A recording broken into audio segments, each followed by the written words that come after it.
बिस्मिल्लाहिर्रहमानिर्रहीम। अस्सलाम वालेकुम। पिज़्ज़ा बनाएंगे बग़ैर ओवन के, बग़ैर डो के, और वो भी मज़ेदार सा एक यूनिक टेस्ट होगा। ज़रूर ट्राई करना है। बच्चों को तो बहुत ही पसंद आने वाली ये डिश है और रेसिपी भी बहुत आसान है। तो शुरू करते हैं अपनी रेसिपी। तैयारी शुरू करते हैं पिज़्ज़े की। और इसमें मैं आधा कप दूध शामिल करूँगी। दूध बॉयल है वो शामिल किया। ऑयल इसमें जाएगा 1/3 कप। East 1 teaspoon. नमक हाफ़ टी स्पून। टोटल ये चीज़ें इसकी। और ये है 1 अंडा। और इसे विक्स से हम करेंगे ब्लेंड। आप ब्लेंडर में भी बीट कर सकते हो, चम्मच से भी कर सकते हो, आसानी से हो सकता है, कोई इतनी मुश्किल नहीं है। ये ना सोचो कि ये मेरे पास नहीं है तो मैं कैसे बनाऊँ। बहुत ही आसान रेसिपी है। हाफ़ टी स्पून मैं इसमें चीनी भी शामिल कर रही हूँ। चीनी ईस्ट होता है ना, दोनों चीज़ें जब डालते हैं तो उसे फूलने में मदद देती है और इससे टेस्ट भी बढ़ता है। 1 कप इसमें टोटल मैदा जाएगा। थोड़ा थोड़ा करके इसमें शामिल करेंगे। ऐसे शामिल करेंगे कि इसके लम्स जो है ना बीट करते करते ख़त्म हो, फिर डालें फिर डालें।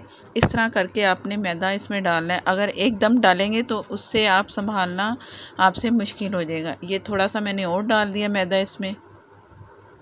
इतना मज़े का पिज़्ज़ा है ना ये, आप एक दफ़ा बनाओगे तो बार बार पिज़्ज़ा बनाने पे मजबूर हो जाओगे। ज़रूर आप सब ने ट्राई करना है और मुझे कमेंट बॉक्स में आके बताना है। आखिर में मैंने टोटल जो बाकी बचा था मैदा वो भी इसमें शामिल किया और इस तरह की इसकी शक्ल आएगी। अब मज़ीद इसमें कुछ भी नहीं जाएगा। आप सोचे कि गाढ़ा हो गया पानी डालें, कुछ ऐसा नहीं है। आपने इसी को इतना बीट करना है कि ये क्रीम की शक्ल नज़र आए। अभी मुझे थोड़े से लम्स इसमें नज़र आए हैं तो मैं दोबारा उसे बीट कर रही हूँ और यही आपने चेक करते रहना है। एकदम एक रिबन की शक्ल नहीं, जैसे एक लचकदार शक्ल होती, इस तरह का हो तो ये तैयार है। ये मैंने इसके लिए जो सांचा लिया वो एक प्लेट भी ले सकते हो, स्टील की कुछ भी ले सकते हो। पहले ऑयल लगाया, फिर मैदा डस्ट किया और आपके ये सामने है। बर्तन आप कोई भी यूज़ कर लें, कोई मुश्किल नहीं है। इसी तरह के ही होना चाहिए। ये आपने हरगिज़ नहीं सोचना। इसमें वो मिक्सचर शामिल करेंगे जो हमने तैयार किया है और सारा आप एक जैसे लेयर में हर तरफ डालते जाएं आप, और बाकी फिर इसे चम्मच से सेट करेंगे। अगर इससे थोड़ी सी बड़ी भी प्लेट होगी ना तो भी ये पिज़्ज़ा थोड़ा थिन बन जाएगा, लेकिन बनेगा ज़रूर अगर बड़ा बर्तन है। अगर इतना है तो आप इससे इतने बर्तन में भी बना सकते हैं। इससे बड़ी प्लेट भी स्टील की कोई भी ले लो, प्लेन जो फ्लैट सी बनी होती है, तो उसमें आसानी से आप पिज़्ज़ा ये बना लो। चम्मच से मैंने इसे सारा सेट कर दिया और मैंने चूल्हे पे रखी हुई है कढ़ाई। आप पतीला भी रख सकते हो, ये आपकी मर्ज़ी है। उसे आधा घंटा मैंने ओवन की तरह जैसे गर्म करते उसे गर्म होने के लिए मैंने छोड़ दिया है। और इससे सारी तैयारी करने से पहले आपने चूल्हे को ऑन करना है और ऊपर रख देनी है कढ़ाई या कोई बर्तन गर्म होने के लिए ढक के। तो अब चलते हैं कढ़ाई की तरफ कि आगे क्या करना है। ये कढ़ाई मैंने ढक के रखी हुई थी, स्टैंड अंदर रखा है और फुल फ्लेम पे मैंने इसे गर्म कर लिया, जैसा कि मैंने बताया था आधा घंटा पहले।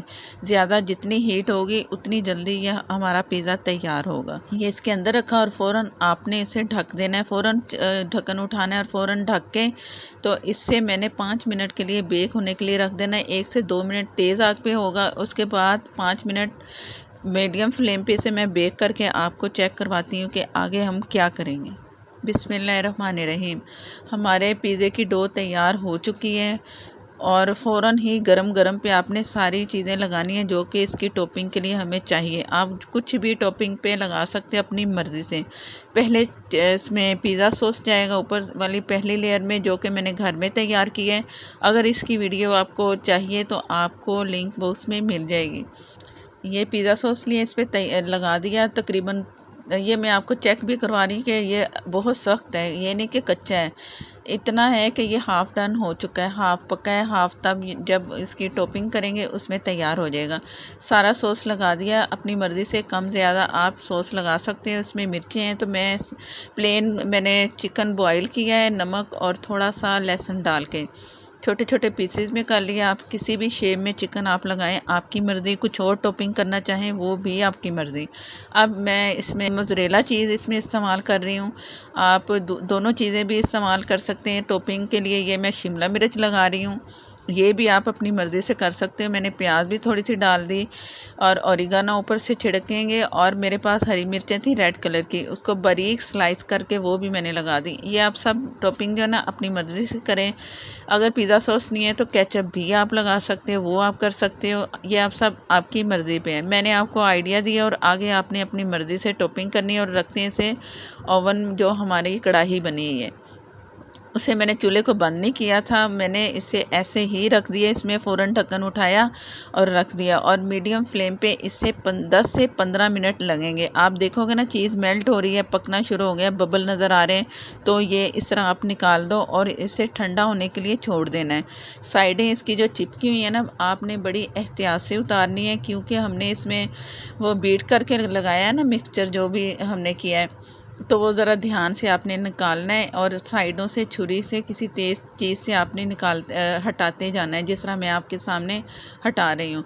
ये आस्ता आस्ता सा हट रहा है, क्योंकि ठंडा था, आराम से निकल आएगा। परेशान नहीं होना, अगर ना निकले तो इंतज़ार करना है थोड़ा सा, और आस्ता आस्ता से आपने इसे हटाते जाना है।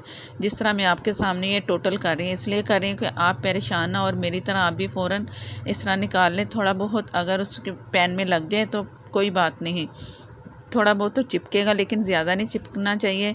और इसे स्लाइस में काटेंगे। मज़ेदार सा पिज़्ज़ा, और इतनी खुशबू आ रही है ना कि बस आप रह नहीं सकेगा बंदा कि हम खा लें फ़ौरन। और गरम-गरम पिज़्ज़ा खाएँ तो क्या बात है फिर। और ये मज़ेदार सा स्लाइस आपके सामने है, हर तरफ से पक चुका है। बाइट लेंगे तो आपको तभी पता चलेगा ये कितने मज़े की बाइट है। दूसरे पिज़्ज़े से बिल्कुल हट के इसका जायका है, सबको पसंद आएगा। बच्चे को लंच बॉक्स में अगर देना है तो आप दें, मज़े से बच्चे खाएँगे और खुश हो जाएँगे। वीडियो अच्छी लगे लाइक देना मत भूला करें, और मुझे सपोर्ट करने के लिए प्लीज़ अगर आप मेरे चैनल पर नए हैं तो मेरे चैनल को सब्सक्राइब कर लें, साथ में जो बेल है ज़रूर प्रेस किया करें, उसी से ही आपको नोटिफिकेशन मिलेगा और मेरी हर मज़ेदार सी रेसिपी आपको सबसे पहले मिलेगी। अगर आप मुझे फेसबुक पर देख रहे हैं तो प्लीज़ आप मेरे पेज को लाइक कर दें, शेयर कर दें, और हो सके तो फॉलो कर दें। नेक्स्ट वीडियो तक के लिए इजाज़त दें। अल्लाह हाफिज़।